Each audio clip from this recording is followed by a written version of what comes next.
Pangalawang digmaang pandaigdigan. Yan po ang buwan ng aking kapanganakan. Sa kasalukuyan, ako'y nanirahan sa isang lumang bahay dito sa Ilocos Norte. May 5 anak at puro babae.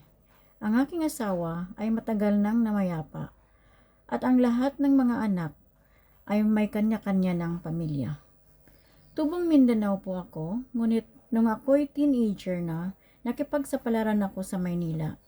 Sa hirap ng buhay namin sa probinsya, hanggang high school lamang po ang aking natapos. Minerva ang aking pangalan, hango sa namayapa kong lola. Isang araw, sabi ng tatay ko, "Minerva, anak, malapit na pala ang graduation mo." "Opo, itay. Sa susunod na buwan na po, gagraduate na po ako." "Anak," sabi ni tatay, "huwag mo sanang dibdibin ang sasabihin ko sa iyo ngayon." "Okay lang po, tay. Ano po yon?" "Hindi ka na namin ng nanay mo kayang tustusan pa hanggang kolehiyo. At marami ka pang maliliit na kapatid na papaaralin. Maaari bang mamasukan ka muna?" Bagamat masama ang loob ko, pero tumango na lamang ako. Nangingilid ang luha sa aking mga mata nang tawagin ako ni nanay. "Minerva, may sulat ka galing sa bayan." Kinabahan ako. "Ano po kaya yun, nay?" Binuksan ko. Ang sulat ay galing sa isang eskwelahan na nagsasabing pwede akong mag-aral ng libre. Ngunit ako'y magtatrabaho na walang sahod.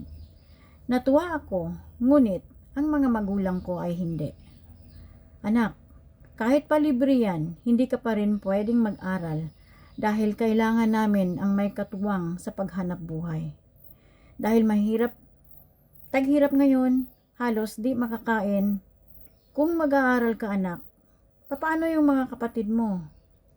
Hindi namin kayo kayang tustusan pa. Ang tatay mo ay may sakit. May tuberculosis si tatay. Kaya nahihirapan na magtrabaho, lalo na yung mabibigat na bubuhatin. Masama man ang loob ko, tumalima pa rin ako." Araw ng paglisan. Awang-awa ako noon sa tatay ko dahil sobrang payat na at si nanay naman nahirapan na rin makakita gawa ng lumalalang katarata. Dumating ako na Maynila na ang dala-dala lang ay isang maliit na bag. Tumuloy muna ako sa aking tiyahin na ubod ng sungit. Pero tiniis ko ang lahat. Nakapasok ako sa trabaho bilang kasambahay sa Dasmariñas Village. Mayaman ang mga amo ko. Maraming pagkain. 10 kaming mga katulong, kasama na mga houseboy at gardener at driver. Mayroon kaming sariling kwarto, kanya-kanyang trabaho, masarap ang pagkain at ayos din naman ang sweldo. Unang sweldo ko, binigay ko lahat sa aking magulang at yun ay araw ng aking day off. Nagpadala agad ako ng pera. Noong mga panahon na yon, wala pang mga remittance center tulad ngayon. Ipapadala mo via money order. Dadating yon sa lugar na pinadalhan mo mga 3 linggo hanggang 1 buwan pa. Ang matatanggap nila ay tseke. May inipit akong sulat. "Nay, tay, ito na ang una kong sweldo. Sana makatulong ito sa inyo. Makapagpagamot na rin kayo. Ako naman dito ay ayos lang. Huwag kayong mag-alala. Mababait mga amo ko at marami kami dito. Hindi ako pinabayaan sa trabaho. Mag-ingat po kayo, nay, tay. Hanggang sa muli, Minerva." Di nagtagal, binawian ng buhay ang aking tatay. Napakalungkot ng araw na yon. Kalahati ng pangarap ko ay nawala dahil sila lang po ang aking inspirasyon na magsikap sa buhay. Lumaki na ang aking mga kapatid at lahat ay may kanya-kanya ng pamilya. Si inay ay matanda na rin at nag-iisa na sa buhay. Paminsan-minsan lang, madadalaw na mga anak. Ako naman, nanatili sa Maynila. Umalis na ako sa dati kong amo sa Dasmariñas at nagninegosyo. Gamit ko ang konting naipon ko. Nagtayo ako ng grocery store sa may palengke ng Sampaloc. Inupahan ko lang ang aking pwesto at doon na rin ako nakatira. Meron akong dalawang katulong sa tindahan, isang babae at isang lalaki. Lumago ang aking tindahan hanggang sa nagkaroon ito ng 5 branches. Madalas ko na nadadalaw ang aking inay dahil kaya ko na. Isang araw, naisipan kong magbukas ng resto bar sa bandang Malate. Maraming foreigners doon kaya malakas ang kita ko. May mga managers na rin ako. Isang gabi, may pumasok na customer at sa tansya ko ay kasing edad ko lamang. Mukha siyang mayaman. Nakipagkilala siya sa akin. Hi, ako nga pala si Jake, Chief Accountant ng isang construction company. Wow, Jake, nice to meet you. Mukhang bigatin ka. Tumawa lamang si Jake. Inabot ko naman ang aking kamay. Minerva, may-ari ng resto bar na ito. Simula noon, regular customer ko na si Jake. Hanggang sa kinuha niya ang aking phone number at ibinigay ko naman. Araw-araw, gabi-gabi, pag nasa bahay na ako, lagi kami nag-uusap sa phone ni Jake. Birthday ko, nangyayain ako ni Jake na mag-dinner sa Manila Garden. Sinundo ako sa bahay at hinatid naman pag-uwi. Minerva, saglit. Pwede makipag-CR lang?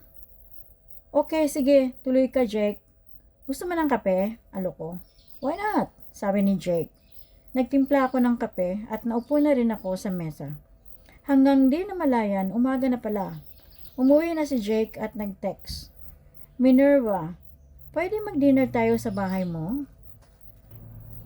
Pero wag ka na mag-abalang magluto dahil u-order na lang tayo ng pagkain. Sino-sino bang bisita? Tanong ko. Wala, tayo lang. Maagang dumating si Jake. Nakabihis na ako. Dumating mga pagkain. Wow, ang dami nito. Mukhang gusto mong tumaba ako ah. Haha, tawa niya. Kumain ka dyan. Lahat yan paborito mo. Parehas pala tayo ng paborito. Ginataang alimasag at tulingan. Oo nga no. Bakit kaya? Nagtawanan na lang kami. Pagkatapos namin kumain, nag-wine kami. Di pa nangangalahati ang kupita ko, biglang nag-propose si Jake. Minerva, hindi ko na ito patatagalin pa. Will you be my girlfriend? Bahagya akong nagulat pero inasahan ko na yon. Sumagot agad ako. Oh yes. Total gusto ko naman siya. Mula noon, lagi na kami magkasama. Minsan, tumutulong sa mga negosyo ko. Sa tuwing namamasyal kami, lagi nila sinasabi na magkamukha daw kami. Para daw kaming kambal. Paano po nangyari yun? Magkaiba ang pinanggalingan natin. Huwag mo na lang silang pansinin, sabi ni Jake. Uwi na sana ako sa probinsya namin nang bigla na lang namatay ang inay. Isasama ko sana si Jake para ipakilala pero wala na rin naman si inay. Kaya ako na lang mag-isa ang umuwi. Pagkalibing kay inay, bumalik na ako sa Maynila at sinundo ako ni Jake sa airport. Hanggang bahay, nagkwentuhan kami. Nagyaya ng pakasal si Jake at pumayag naman ako. Ang aming kasal ay dinaluhan ng mga kapatid ko at ng mga pamangkin ko. Si Jake naman, palibas ay walang kapatid, mga magulang lang niya ang nandoon. Masaya kami sa buhay namin, mababait na mga anak at asawa. Napakaswerte ko, sabi ko, wala na akong mahihiling pa. Buwan ng Disyembre, nang mamatay ang isa kong kapatid, umuwi ako ng probinsya. Habang nandoon ako, pinuntahan ko ang bahay ng inay. Kahit wala na si inay, maayos pa rin ang bahay dahil magaling mag-alaga ang caretaker. Pumasok ako sa loob. Sa kwarto ni inay, may isang baul doon at natukso akong buksan yon. Sa loob, nandoon pa rin ang damit pangkasal nila inay at itay. Binuklat ko, baka may amag na, ngunit iba ang nakita ko. Isang plastic na may zip, mukhang dokumento. Kinuha ko sa plastic, mga birth certificate naming magkakapatid. Nakita ko ang pangalan ko at ang may isa pa na pareho ng kapanganakan ko. Manolito ang pangalan. May kambal ako? Nagalungkat pa ako. Manolito Reyes, may nunal at balat sa likod na kulay pula. Ang kakambal niya si Minerva, may balat naman sa paa na kulay itim. Kinabahan ako, pero napaka-imposible, sabi ko. Binalik ko ang mga dokumento. Bumalik ako ng Maynila. Hindi na ako nagpasundo. Nandoon ang 5 kong mga anak, nagtatawanan kasama si Jake, ang tatay nila.